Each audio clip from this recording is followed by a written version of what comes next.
Hello, hello mga kamaglalawa! Pang-merienda ba at pambaon ang hinahanap mo? Meron tayo ditong simple at madali ang recipe. Kung meron kayong overripe na saging, huwag mo basta-bastang itatapon dahil magagamit pa natin ito. Yung sobrang hinog nga nito ay mas magandang gamitin. May 6 na piraso tayong hinog na saging na lakatan dito at ilalagay lamang natin ito sa isang lalagyan. Gagamitin na lang natin yung ating mga kamay dito sa ating pagduduro. Kung meron naman kayong masher ay pwede kayong gumamit nito.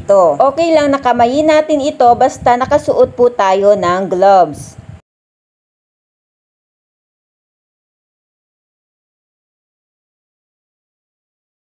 At kapag durog na nga ito, ay pwede na nating ilagay yung ating 1/3 cup na butter at yung ating 1 cup na brown sugar. Bali, muscovado pala yung ating ginamit dito. Pwede naman kayong gumamit ng white sugar. At hahaluin lang natin itong mabuti.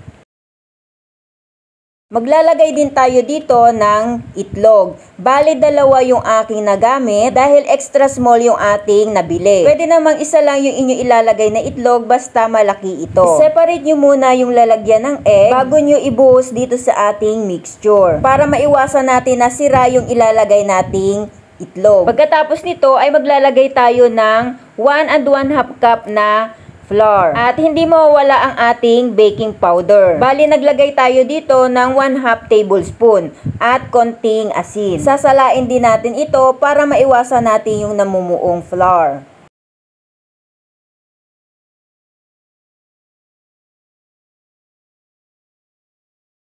At kapag tapos na natin itong salain, hahaluin naman natin itong mabuti hanggang mag-well combine yung lahat na ingredients na ating inilagay. Mga kananay, pwede tayo mag-add dito ng chocolate chips.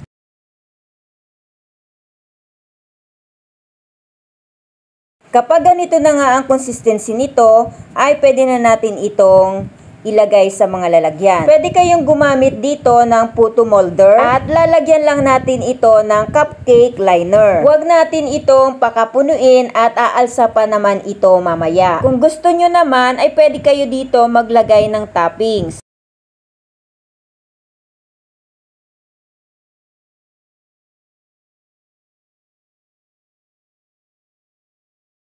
Dahil hindi nga tayo gagamit dito ng oven, ay nagpainit na ako ng tubig dito sa ating steamer. Yes mga kananay, hindi na po natin kailangan dito ng oven. Bali, i-steam lang po natin ito. Kailangan maglagay ng tela dito bago natin ito takpan para maiwasan na matuluan yung ating niluluto. Kailangan natin dito ng timer. Lulutuin natin ito ng 6 minutes in medium heat at 10 minutes sa low heat para ganito ang kakalabasan ng ating banana puto. O diba, napakaganda ng pagkaalsa nito at sobrang bango. At kung nandito ka na nga sa part na ito, ay pwede ko bang malaman kung taga saan kayo para mababasa din natin kung saan umaabot yung ating mga recipe.